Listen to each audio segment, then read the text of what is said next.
frecuencia cardíaca y el volumen latido. Y el volumen latido está influenciado por la precarga, la poscarga y la contractilidad.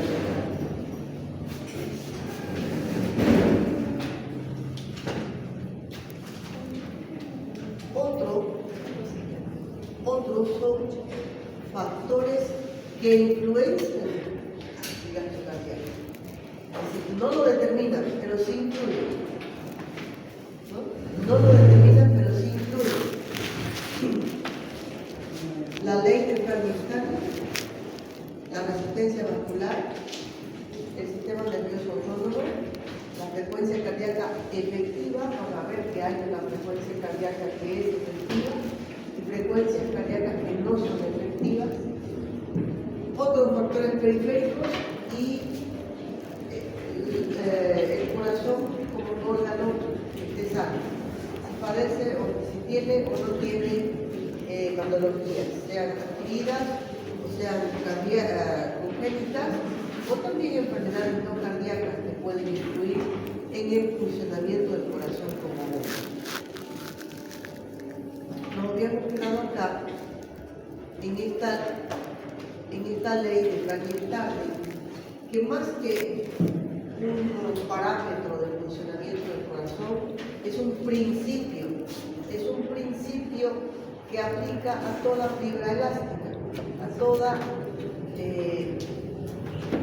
toda fibra que se va a elongar, que contiene fibra elástica y que hay hasta cierto punto y que luego se va a contraer para recuperar su tamaño normal. Dentro de condiciones fisiológicas y de adaptación, esa fibra se estira y adquiere su tamaño normal frente a un mismo estímulo. Pero si ese estímulo es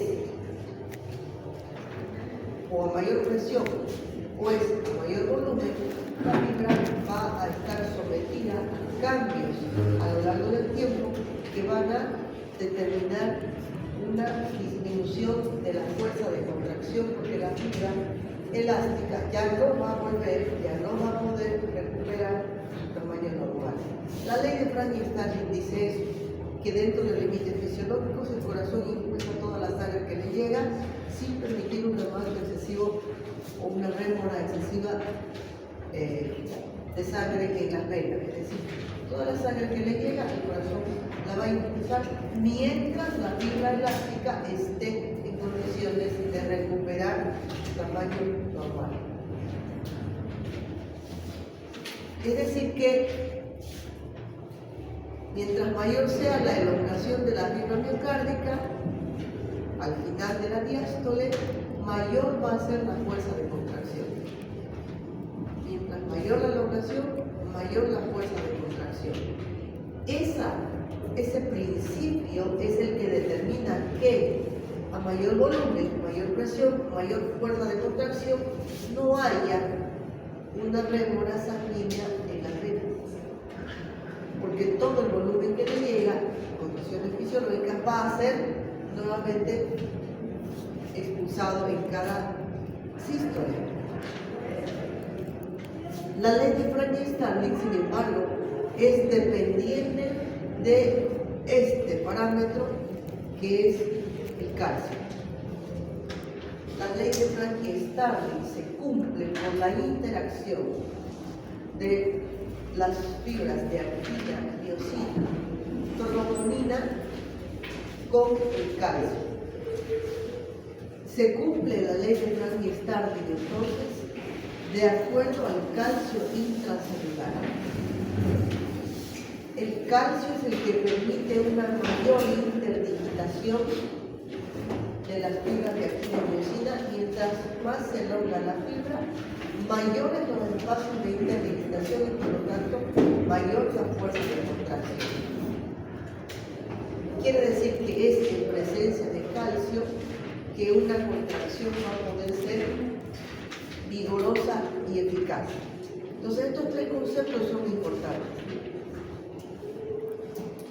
El corazón impulsa toda la sangre que le llega. el corazón impulsa toda la sangre que le llega dentro de los parámetros fisiológicos. Es decir, que cuando aumenta la precarga, también aumenta la poscarga. Pero existe un límite fisiológico para que el corazón cumpla ese principio de evitar que haya una rémora sanguínea después de cada sístole. Existe un límite fisiológico.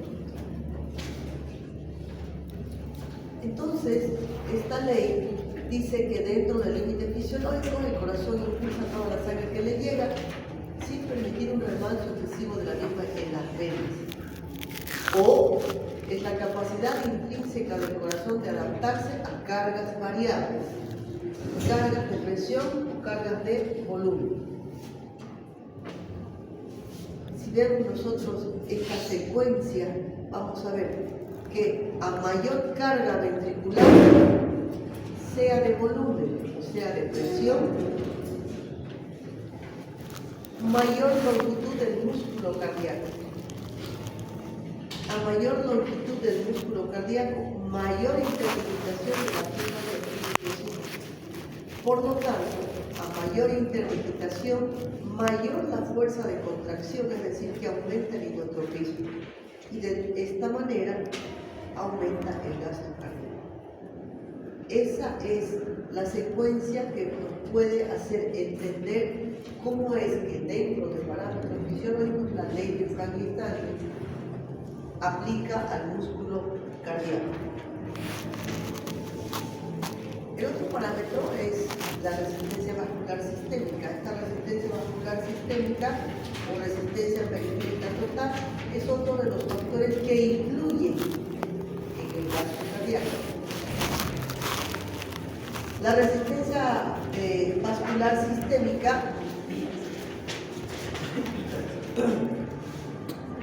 es un parámetro que nos va a indicar sobre todo la relación con la poscarga. La poscarga en realidad está íntimamente relacionada con la resistencia vascular sistémica.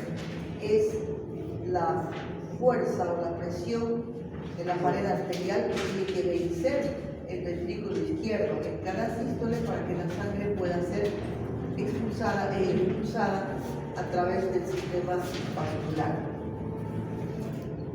Una disminución de la resistencia vascular sistémica a mitad de lo normal aumenta el gasto cardíaco en un 10%. Si disminuye la resistencia vascular, el ventrículo izquierdo va a vaciarse con mayor facilidad. Si disminuye la poscarga, aumenta el gasto cardíaco en un 10%. Como ven, está relacionada la disminución de la resistencia vascular periférica directamente relacionada con la poscarga. Lo contrario, un aumento de la resistencia vascular sistémica al doble disminuye el gasto cardíaco en un 30%. Es decir, si el ventrículo izquierdo en cada sístole encuentra mayor resistencia, va a ser más difícil su vaciamiento porque tiene que vencer una mayor resistencia.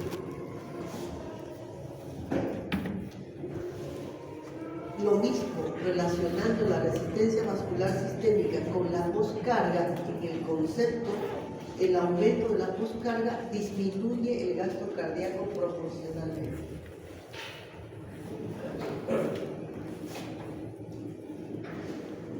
Si yo tengo una manguera y abro un grifo, por ejemplo, ¿no? Y piso la manguera, quiere decir que estoy aumentando la resistencia. El flujo va a ser menor y por detrás va a haber mayor presión. Eso al principio, ese ejemplo puede ser aplicado a este concepto de que el aumento de la resistencia vascular sistémica provoca un aumento de la poscarga. poscarga. Al aumentar la poscarga, aumenta el esfuerzo sistólico y proporcionalmente disminuye el gasto cardíaco.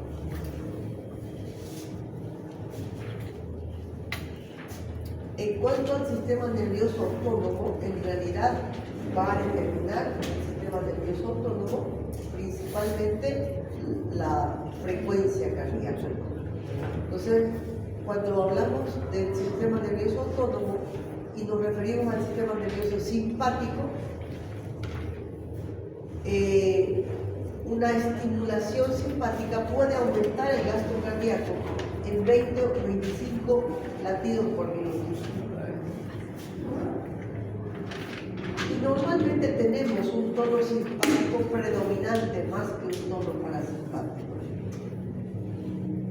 El simpático produce un aumento en la frecuencia cardíaca y también produce un aumento en la capacidad contráctil, es decir, si hay una estimulación simpática, va a haber aumento en la frecuencia cardíaca y por lo tanto va a haber un aumento en el gasto cardíaco porque además aumenta la capacidad contráctil, es inotrópico positivo.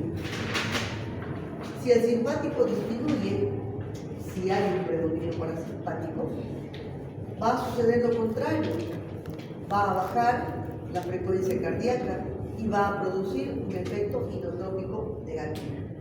Entonces, el sistema nervioso autónomo influye en el gasto cardíaco de esa manera, modificando dos parámetros, la frecuencia cardíaca y la fuerza de contracción. Existe una frecuencia cardíaca que normalmente en reposo está entre 60 y 90, que es una frecuencia cardíaca efectiva. Una frecuencia cardíaca efectiva es aquella que va a permitir un llenado diastólico adecuado y por lo tanto un volumen sistólico adecuado. Si hay un adecuado llenado sistólico, por la ley de Planck-Starling dentro del término fisiológico, va a haber un adecuado volumen sistólico. Pero, miren, si la frecuencia cardíaca aumenta a 120 latidos por minuto, en primera instancia el gasto cardíaco aumenta, porque aumenta la frecuencia cardíaca. Pero, si la frecuencia cardíaca aumenta a 160 latidos por minuto o más, aumenta el gasto cardíaco por encima de lo normal. El aumento de la frecuencia cardíaca por encima de 160 ya no aumenta más el gasto cardíaco empieza a disminuir. ¿Por qué? Porque el tiempo de llenado diastólico disminuye. Por lo tanto, el llenado diastólico es menor, el volumen diastólico es menor, y por lo tanto el gasto cardíaco disminuye. A eso se llama frecuencia cardíaca efectiva, la frecuencia cardíaca que es capaz de tener un llenado diastólico normal y tener un volumen sistólico normal. ¿Para qué? Para mantener un gasto cardíaco normal.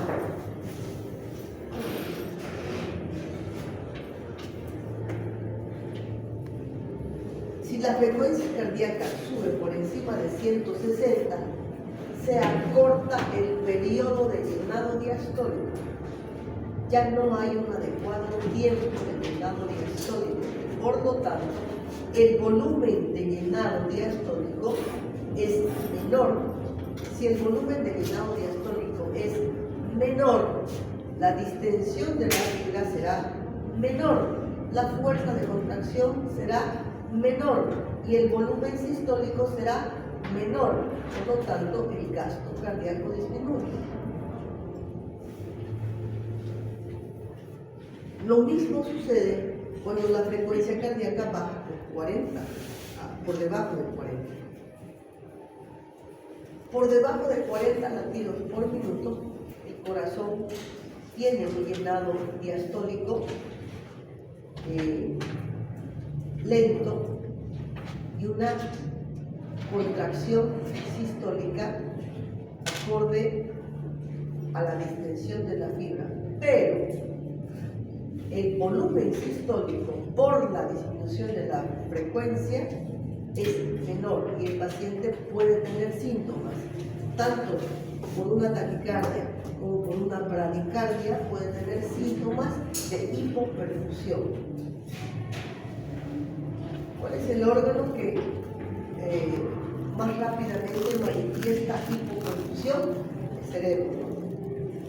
El cerebro. Entonces, los primeros síntomas que pueda tener un paciente o por taquicardia por encima de 160 o por bradicardia por debajo de 40 serán síntomas de mareos, síncope.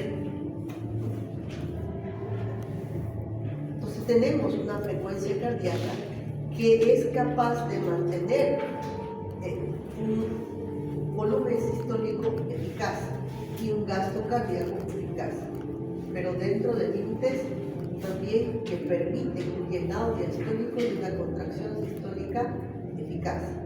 Por encima o por debajo de esos límites, el gasto cardíaco se va a ver afectado. Otros factores periféricos, los hemos mencionado, la resistencia vascular sistémica, el volumen sanguíneo y la viscosidad, habíamos mencionado también eso, habíamos dado ejemplos de situaciones en las que aumenta la viscosidad sanguínea, disminuye la velocidad de circulación y aumenta la tasa de extracción de oxígeno. La presión y composición del intersticio, claro que sí, la presión coloidosmótica del plasma en relación a la presión intersticial siempre van a afectar el volumen intravascular. La concentración de oxígeno, de dióxido de carbono y el pH sanguíneo, el efecto simpático, la tasa de adrenalina y noradrenalina, y otros factores externos como la presión, la gravedad, etcétera, que influyen también en el gasto cardíaco. Había hecho estos gráficos para hacer hincapié en esos tres factores que ustedes tienen que relacionar para determinar la influencia que tiene en el gasto cardíaco. Cada uno de estos parámetros, la precarga, la poscarga y el principio de la ley de Frank-Starling, influye en el gasto cardíaco. Cada uno de esos parámetros tiene a su vez otros parámetros que los determinan, ¿no? Pero en el caso de la precarga, ya saben la definición, y aquí hay una descripción que nos muestra cómo una modificación en la precarga va a modificar el gasto cardíaco. Un aumento de la precarga hasta cierto límite fisiológico aumenta el volumen sistólico, y eso es lógico pensar. Si hay un mayor volumen, con un corazón normal, con una fuerza de contracción normal, el corazón lo va a manejar ese volumen en exceso, aumentando el volumen sistólico y aumentando el gasto cardíaco. Quiere decir que la precarga influencia el gasto cardíaco, aumentando el volumen sistólico o aumento en la fuerza de contracción. La precarga no es independiente de la ley de Frank-Starling. Si ustedes se dan cuenta, la ley de Frank-Starling determina prácticamente la eficacia de la precarga. Es decir, que cuanto más se estiran las fibras miocárdicas durante el llenado diastólico, mayor es la fuerza de contracción que viene. ¿Por qué? Porque se optimiza la interacción entre la actina y la miosina.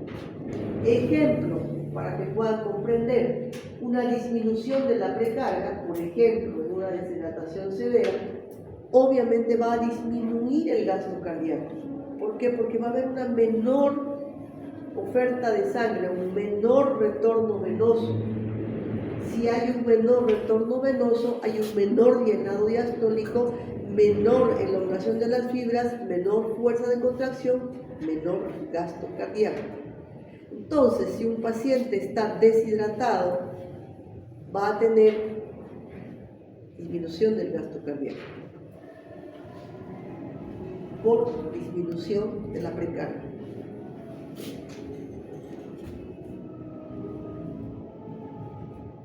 En otro ejemplo, un exceso de precarga, el ejemplo que les daba ayer de un paciente que recibe en media hora 500 ml que expande el volumen intravascular, por ejemplo, una sobrecarga de volumen en un paciente que tiene insuficiencia cardíaca, puede estirar tanto las fibras que sean incapaces de recuperar su tamaño normal y que sí se contraigan, pero que la contracción no sea completa, no recupere su tamaño normal y que quede dentro de esa cavidad dilatada una rémora sanguínea, incumpliendo la ley de Frank y Starr. Entonces, se estiran las fibras, llevan a una contracción menos eficiente y a un deterioro o a una disminución del gasto cardíaco.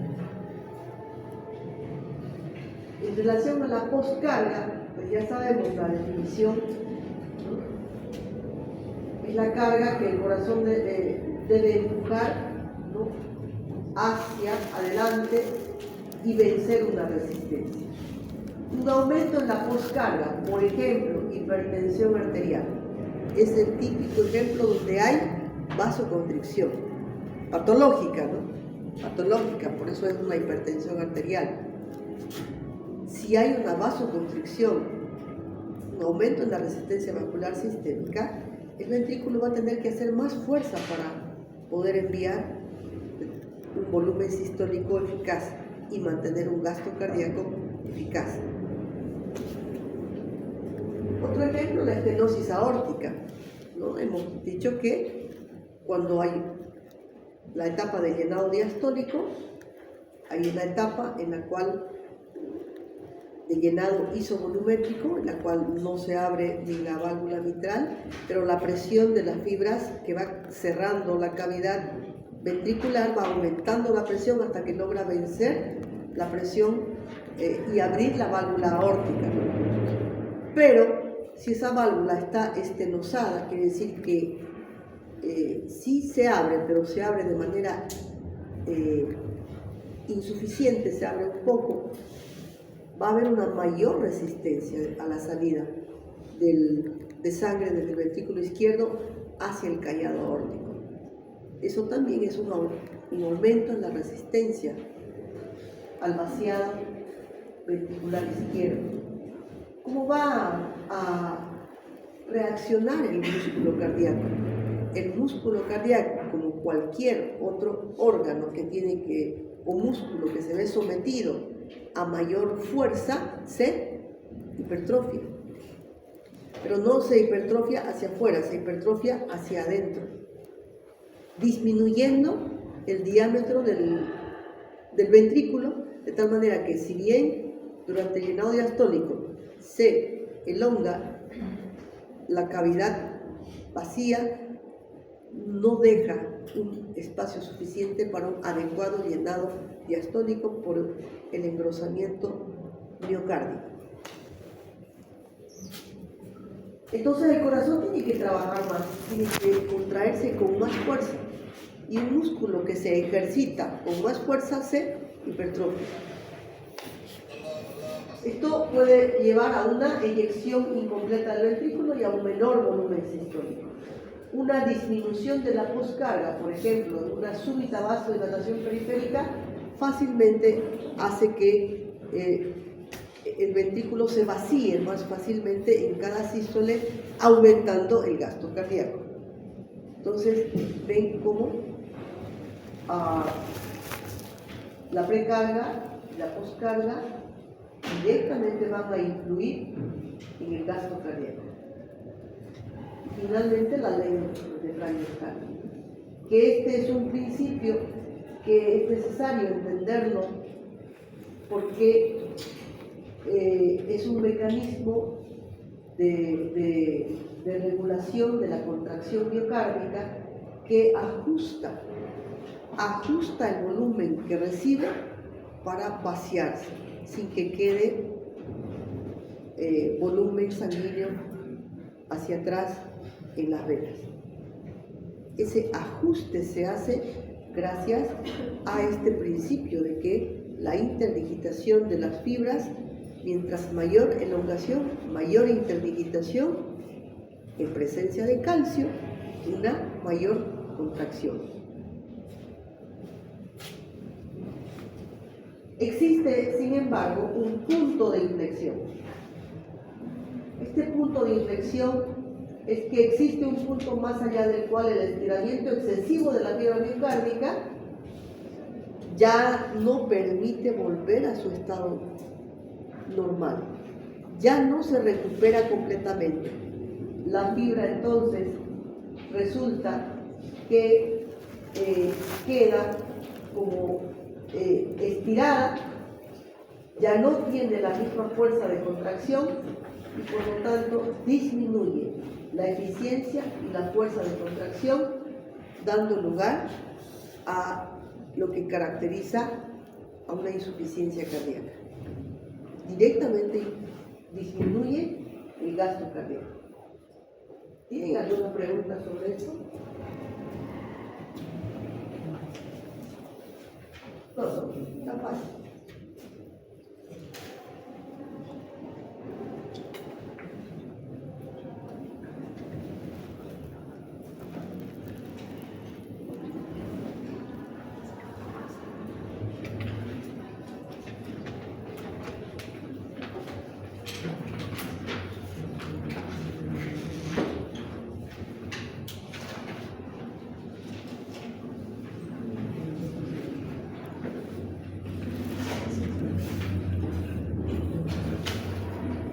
Que hemos hablado es importante porque en general los trastornos que afectan al corazón, si no se solucionan, el corazón no vuelve a retomar todos esos parámetros fisiológicos y está sometido constantemente a un mayor esfuerzo de presión, de carga, va a llevar indefectiblemente a una falla de funcionamiento, que es lo que conocemos como insuficiencia cardíaca. Esta gráfica es muy importante recordar porque nosotros tenemos que recordar que el miocito cardíaco es una célula especializada que tiene una cubierta que es el sarcolema y dentro está el sarcoplasma. Este miocito cardíaco tiene estriaciones y esas estriaciones corresponden a una organización de proteínas contráctiles. Estas proteínas contráctiles ya las conocemos, ¿no? Ya se las he nombrado: la actina, la miosina y la troponina. Pero además dentro, en su citoplasma, que se llama sarcolema, tiene receptores hormonales. ¿Qué es lo que está diciendo que tiene receptores hormonales? Que hay hormonas que van a influir en el funcionamiento del miocito. Además, tiene bombas y canales iónicos. Tiene bombas y canales por donde entran y salen principalmente sodio, potasio y calcio.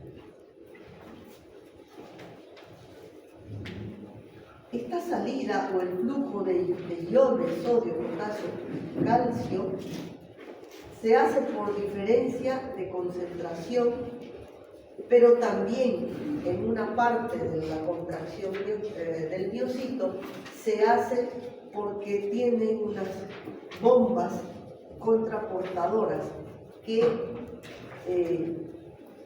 consumen energía y que movilizan estos iones para que haya o un estado de reposo o un estado de contracción normal en el miocito. Pero además hay enzimas que regulan su función.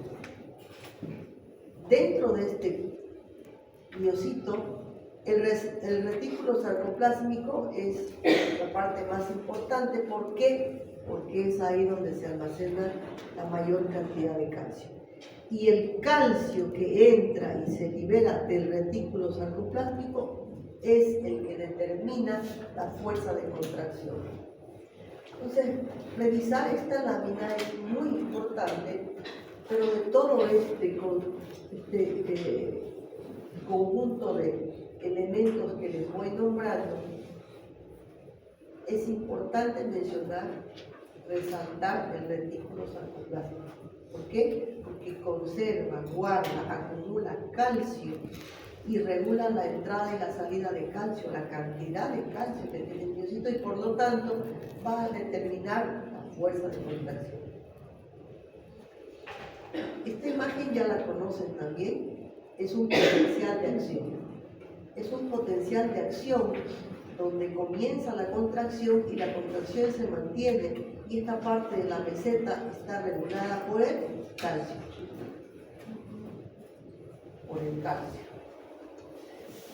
Si ustedes se acuerdan, entonces este potencial de acción comienza con una célula en reposo que está a menos 85 milivoltios y comienza a producirse un potencial de acción cuando el sodio extracelular entra rápidamente,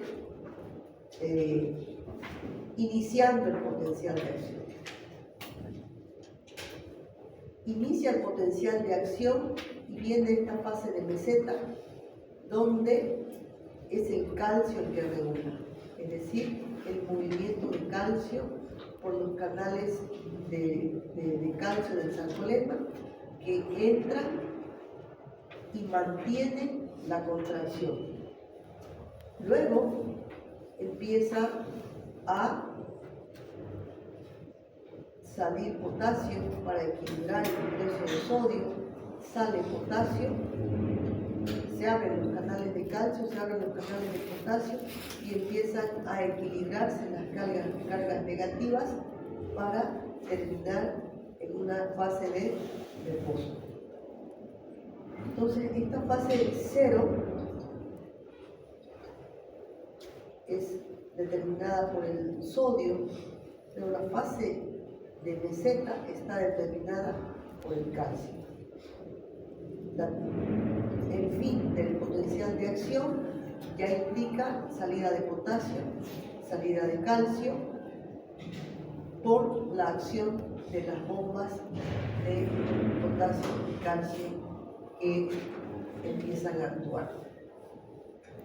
En la fase 0 hay un rápido ascenso de la presión dentro de la célula y cambia su voltaje de negativo a positivo. En la fase 1 empieza una fase de repolarización temprana. Esta fase es una fase de repolarización temprana, donde disminuye la velocidad de ingreso de sodio. Disminuye la velocidad de ingreso de sodio. Comienza a salir un poquito de potasio, pero básicamente entra gran cantidad de calcio. La fase 2, la fase de meseta, está determinada por el calcio. La fase 3 de repolarización rápida. Y la fase 4, la fase de repolarización lenta. Tanto la fase de meseta como la fase de repolarización lenta son fases muy importantes, porque durante estas dos fases es imposible, o sea, no imposible, sino lo fisiológico es que ningún estímulo venga a superponerse sobre este potencial de acción que ya está en proceso. Por eso esta fase 4 y la fase 2, sobre todo la fase 4, la fase de repolarización lenta o tardía es muy importante, porque en esta etapa está nuevamente con menos 85 milivoltios y no se genera otro potencial de acción. Como ven, la contracción del miocito se hace básicamente por gradientes de concentración que crean un gradiente electroquímico, cargas eléctricas y cargas de concentración que determinan el potencial de acción. Más detalle.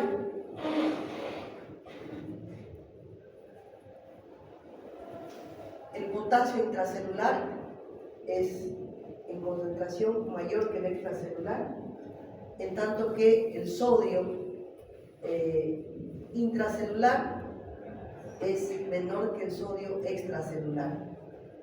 ¿Por qué es importante recordar esto? Porque esta diferencia es lo que produce el gradiente electroquímico. Si no hubiera esta diferencia en la concentración, no se crearía un gradiente electroquímico.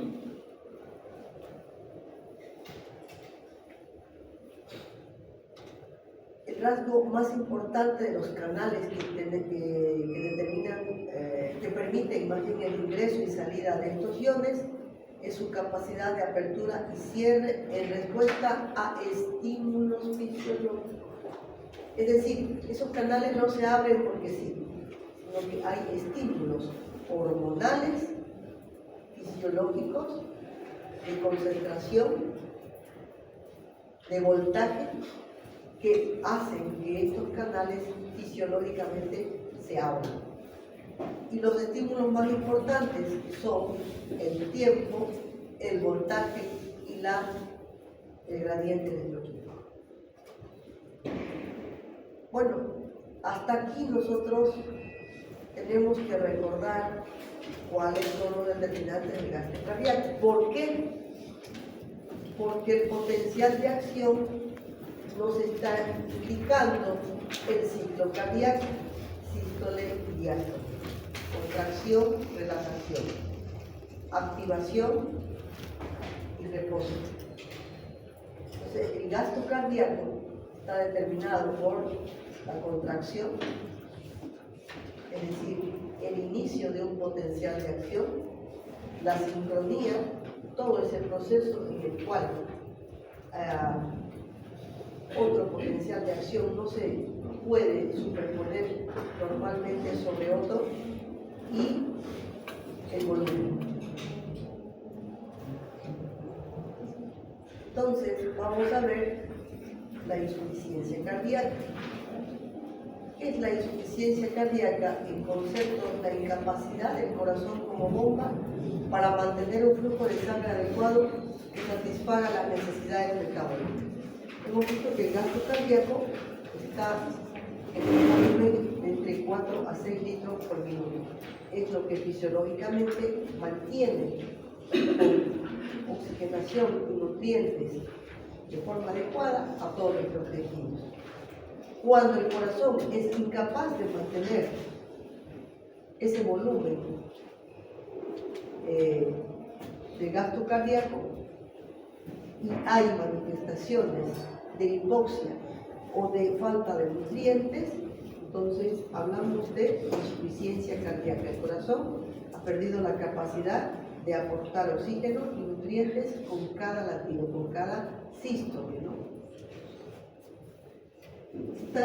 La insuficiencia cardíaca es la etapa en la que en la evolución diferentes enfermedades van a desembocar.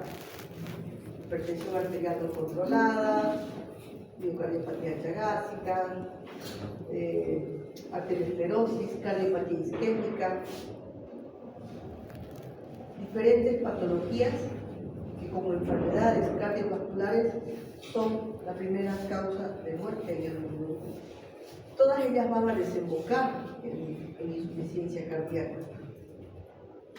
Una vez que se instala la insuficiencia cardíaca, inexorablemente progresa a través del tiempo, puede durar un poco más o puede durar un poco menos, dependiendo de cada paciente y del tratamiento que haga, pero es letal. Tiene una sobrevida, tal vez ahora un poco más, 50% a 5 años, una vez que una insuficiencia cardíaca se declara francamente.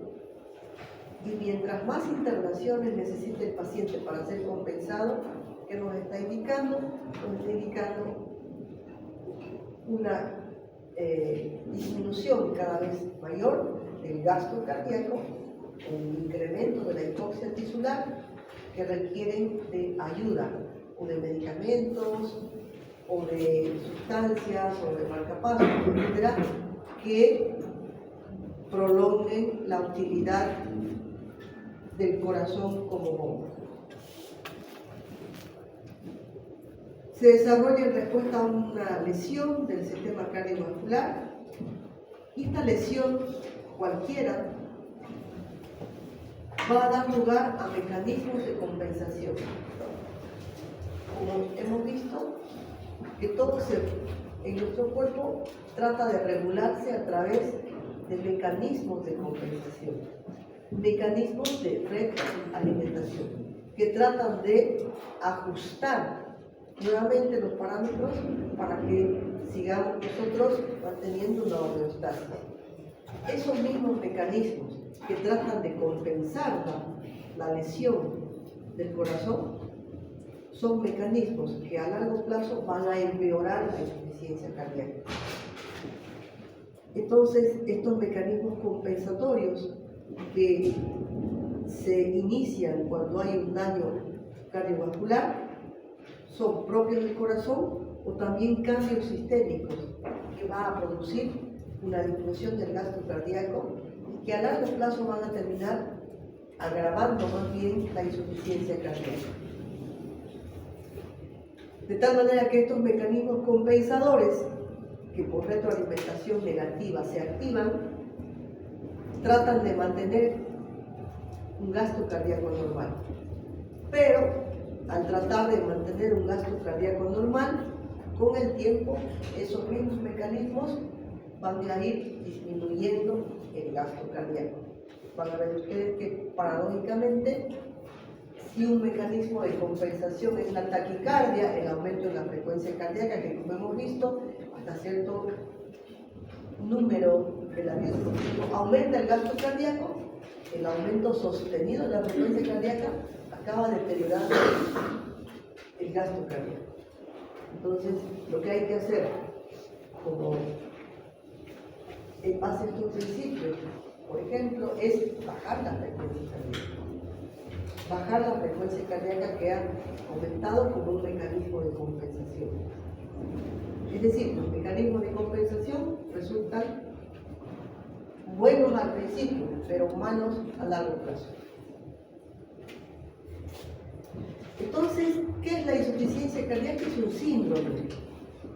Es un síndrome porque tiene manifestaciones no solamente a nivel cardíaco, sino tiene manifestaciones generales. Y es el resultado de cualquier daño estructural o funcional que deteriora la capacidad del ventrículo para llenarse y expulsar sangre de forma eficaz. Aquí, por ejemplo, ven una imagen de un corazón normal, y aquí ven un corazón con un miocardio hipertrofiado. ¿Qué ha sucedido aquí? El miocardio se ha hipertrofiado no hacia afuera, hacia adentro, y disminuye la cavidad, las cavidades ventriculares. Bueno, me voy a referir al ventrículo izquierdo, insisto nuevamente en eso. Entonces el ventrículo se relaja, pero la cavidad intraventricular no es suficiente para contener volumen adecuado. ¿Se contrae con fuerza? Sí, se contrae con fuerza, pero con poco volumen. Igual el gasto cardíaco disminuye y determina insuficiencia cardíaca. Lo contrario, aquí una miocardiopatía dilatada, un ventrículo donde las fibras miocárdicas se han estirado. De ahí nomás ya nos imaginamos que la ley de Frankenstein ya no se cumple, porque las fibras ya no se contraen adecuadamente. El miocardio está adelgazado, ha perdido fuerza de contracción. Hay una gran rémora sanguínea seguramente aquí porque no se vacía completamente. Y obviamente la cardíaca es indicándonos esto que en definición es insuficiencia cardíaca.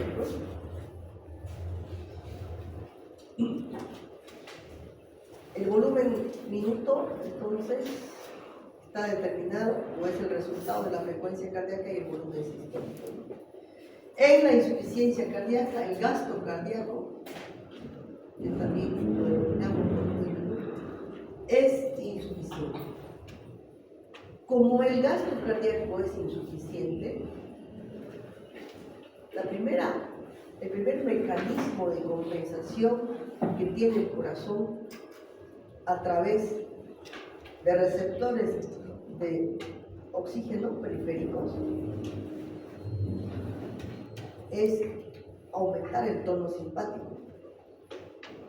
Al aumentar el tono simpático hemos visto que aumenta la frecuencia cardíaca y aumenta la fuerza de contracción.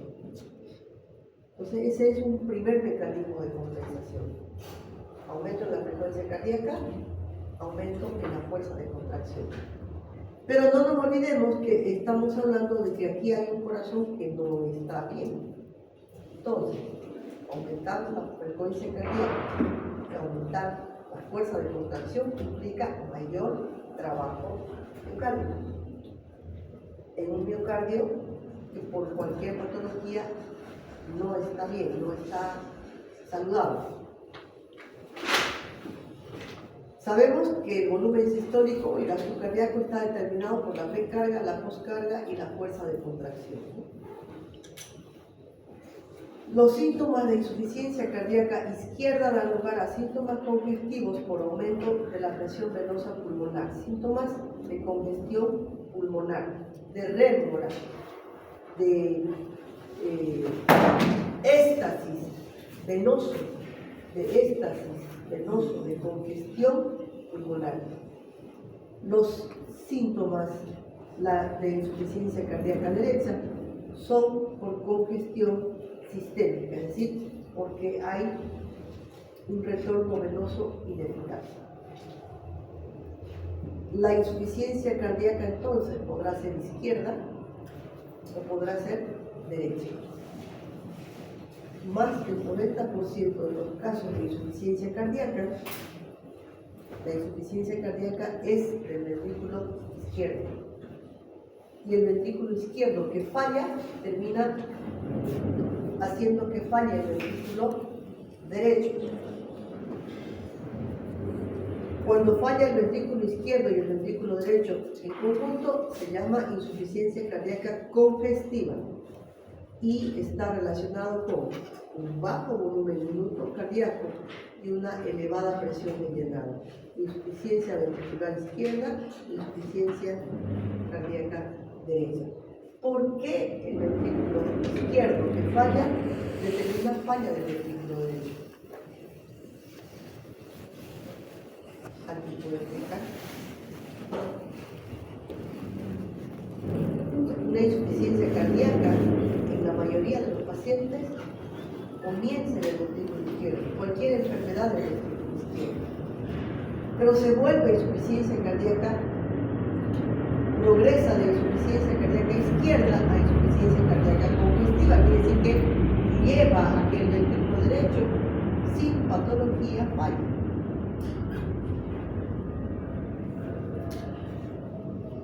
Entonces, si yo tengo un ventrículo izquierdo insuficiente, como dice aquí, va a ir elevando la presión venosa pulmonar, porque la sangre que le llega al ventrículo izquierdo, porque está enfermo, no se vacía completamente. Por lo tanto, aumenta la precarga, ¿no? Aumenta la precarga. Ese aumento de la precarga va a determinar aumento en la presión venosa pulmonar, aumento en la presión capilar pulmonar. Si aumenta la presión capilar pulmonar, el ventrículo derecho va a tener un aumento en su poscarga. ¿Entienden? El ventrículo derecho va a tener una mayor resistencia para vaciarse en cada sístole, porque tiene que enviar sangre a los pulmones. Pero en los pulmones la presión está aumentada, entonces tiene que hacer más fuerza. Y el ventrículo derecho tiene menor capacidad de responder con inotropismo, menor capacidad de hipertrofiarse que el ventrículo izquierdo. Por lo tanto, si falla el ventrículo izquierdo, va a determinar un mayor esfuerzo al ventrículo derecho y va a terminar claudicando el ventrículo derecho. Por eso, la falla del ventrículo izquierdo lleva a falla del ventrículo derecho y se vuelve insuficiencia cardíaca congestiva. ¿Se entiende? ¿Alguien lo entendió?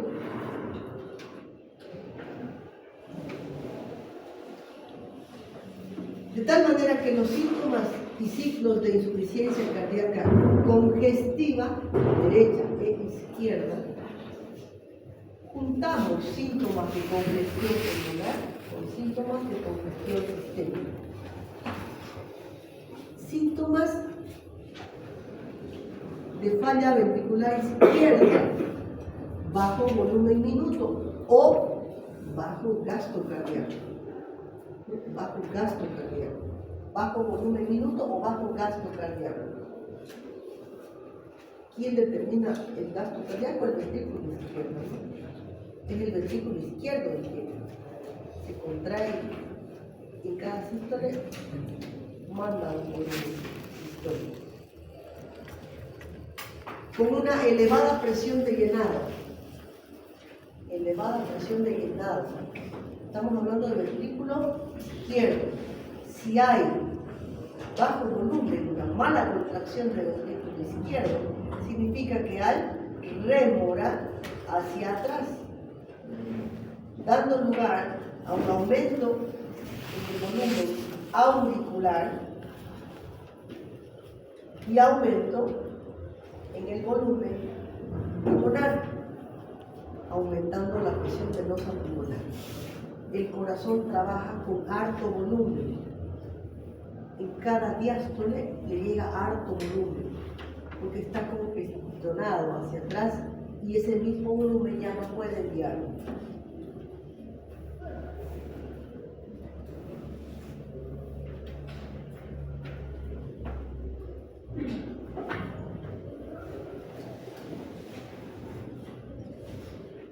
Cualquiera sea la lesión que tenga el corazón, por hipertensión, por coronarología, por isquemia, infarto, lesiones vasculares, lesiones pericárdicas, van a afectar precarga, poscarga y contractilidad. Por eso es importante que tengan presente esos conceptos. Van a estar afectados la precarga, la poscarga y la contractilidad. Como estos parámetros están afectados, la precarga, la poscarga y la contractilidad, el miocardio que está sometido o a mayor volumen o a mayor presión va a sufrir remodelación o engrosamiento, como hemos visto, o adelgazamiento de la pared miocárdica. Entonces, se afecta la precarga, la poscarga y la contractilidad y se asocia a remodelación miocárdica o engrosamiento o adelgazamiento, dependiendo de si es la precarga la que está más alterada o es la poscarga la que está alterada. Independientemente de eso, la insuficiencia cardíaca se va a manifestar por definición en una disminución del gasto cardíaco o disminución del volumen minuto. ¿Qué va a provocar la disminución del gasto cardíaco? En primera instancia, síntomas de insuficiencia cardíaca izquierda, porque están fallando el ventrículo izquierdo. Por lo tanto, habrá síntomas de hipovolemia, porque el gasto cardíaco está disminuido, bajo volumen. Si hay bajo volumen, va a haber síntomas de bajo volumen, de hipoxemia, va a haber disnea, fatiga, dificultad respiratoria, diaforesis, alteración de la presión arterial, edemas y poliuria y nicturia, sobre todo el aumento en la visión durante la noche. Estos son los primeros síntomas que aparecen en un paciente con insuficiencia cardíaca. Pero habíamos dicho que los primeros síntomas por falla natural son principalmente del corazón izquierdo, ¿no? Entonces los síntomas van a ser respiratorios, porque recordemos que la insuficiencia cardíaca izquierda lleva a congestión y elevación de la presión venosa pulmonar. Por lo tanto, será disnea, manifestada como ortopnea, disnea paroxística nocturna, hipovolemia manifestada por astenia, fatiga, cianosis, mareos, diaforesis, tos nocturna y la aparición de estertores. Cuando la insuficiencia cardíaca afecta el corazón derecho, aumenta la presión sistémica, se congestiona, hay una congestión sistémica, por lo tanto aparece induritación yugular, reflejo hepatoyugular, edema, nicturia,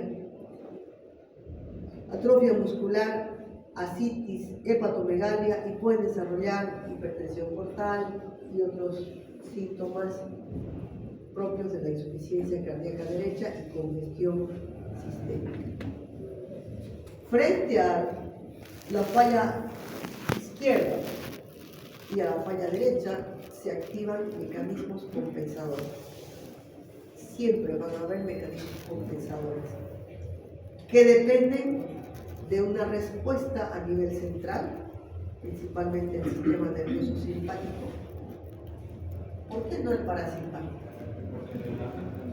Porque el parasimpático más bien produce disminución del inotropismo y disminución del gasto cardíaco. Entonces, tiene que prevalecer una respuesta simpática por respuesta de equilibrio homeostático natural de nuestro cuerpo, ¿no? Sistema nervioso simpático.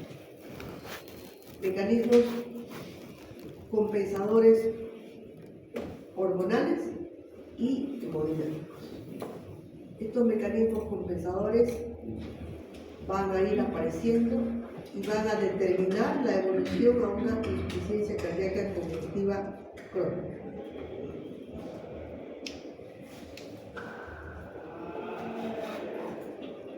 Este es un corazón normal y este es un corazón, por ejemplo, dilatado, ¿no? Hemos dicho que hay remodelación cardíaca. Aquí están los síntomas que les he mencionado, que en una insuficiencia cardíaca congestiva los vamos a encontrar, la mayoría. Vamos a encontrar edema de miembros inferiores, vamos a encontrar disnea paroxística nocturna, ortopnea, induritación yugular, estertores. Hasta aquí todo esto tenía nuestro paciente en la historia clínica. Cardiomegalia, crecimiento, por dilatación o por hipertrofia, síntomas pulmonares, edema agudo del pulmón, galope, nuestro paciente tenía galope, tercer ruido, una presión venosa central mayor a 16 milímetros de mercurio en semi-Fowler, un tiempo circulatorio mayor a 25 segundos y reflujo hepatoyugular. Criterios menores, edema mareolar, tos nocturna, disnea de esfuerzo, hepatomegalia, derrame pleural, reducción de la capacidad vital en un tercio respecto a la máxima, taquicardia constante de 120 latidos por minuto, pérdida de peso. Entonces, vamos a ver que una vez que se instala una insuficiencia cardíaca, se van a desencadenar mecanismos de compensación. ¿Y por qué es importante mencionar estos mecanismos de compensación? Porque son los que van a determinar una mayor insuficiencia cardíaca.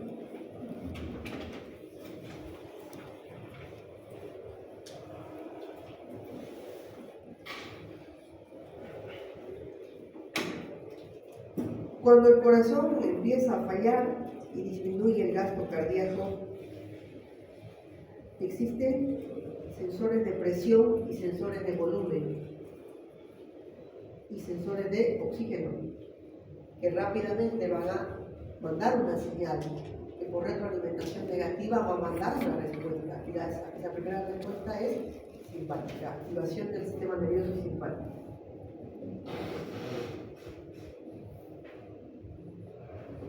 Al mismo tiempo, y de manera un poco más sostenida, va a haber una activación de receptores de volumen a nivel de las células yuxtaglomerulares, en las arteriolas aferentes, si se acuerdan cuando hablábamos de edema, están las células en las arteriolas, en la pared de las arteriolas aferentes, que captan una disminución de volumen y captan también una disminución en la concentración de oxígeno. Y se activa el mecanismo de compensación que ya conocemos, que es ese mecanismo que intenta retener más volumen, aumentar el volumen intravascular a través de la activación del sistema renina-angiotensina-aldosterona del riñón. Y por otro lado, hay un aumento del metabolismo celular anaerobio. ¿Por qué? Porque hay un mayor tiempo circulatorio, mayor tasa de extracción de oxígeno y aumento de metabolismo celular anaerobio. Asimismo, hay un aumento en la tasa de extracción tisular de oxígeno. La ley de Frank y Starling ya no se cumple. Hay ajustes neurohumorales y el corazón evoluciona con remodelación, ¿no? O con hipertrofia o con dilatación. Vamos a ver cómo es la respuesta simpática a la falla cardíaca. Y es muy fácil de imaginarse qué va a suceder cuando el ventrículo izquierdo falle.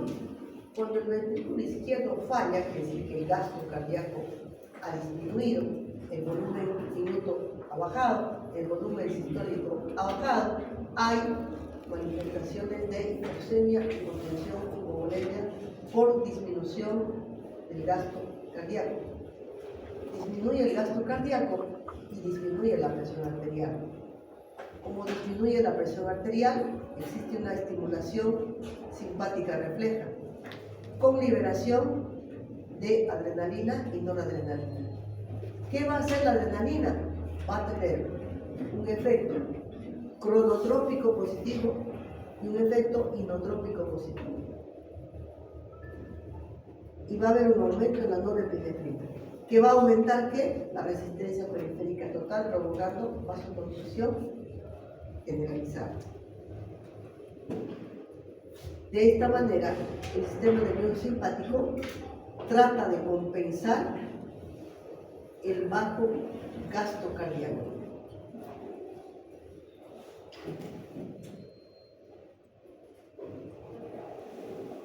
Se activa también el sistema renina-angiotensina-aldosterona. La disminución del gasto cardíaco, que es el evento inicial que va a determinar cambios, disminuye la perfusión tisular. Y disminuye la perfusión tisular principalmente a nivel renal. A nivel renal va a haber una disminución de la tasa de filtración glomerular. Todo esto va a llevar a que las células glandulares liberen renina a partir del aparato yuxtaglomerular. Y las células del aparato yuxtaglomerular van a liberar renina. Por acción de una convertasa, la renina se va a convertir en angiotensina 2, y la angiotensina 2 es un potente vasoconstrictor que va a aumentar la resistencia vascular periférica y va a aumentar la presión arterial. Quiere decir que al aumentar la resistencia vascular sistémica y al aumentar la presión arterial, va a aumentar la poscarga. Y si aumenta la poscarga, está aumentando la dificultad que el ventrículo izquierdo tiene de vaciarse. Es decir, está poniéndole más dificultad a ese ventrículo que ya está trabajando de forma insuficiente. Al mismo tiempo, la angiotensina 2 va a activarse junto con la aldosterona, y la aldosterona va a retener sodio y va a retener agua, aumentando el volumen intravascular, aumentando la precarga, lo cual aumenta el llenado de la aurícula izquierda y aumenta el volumen del ventrículo izquierdo, que ya está insuficiente.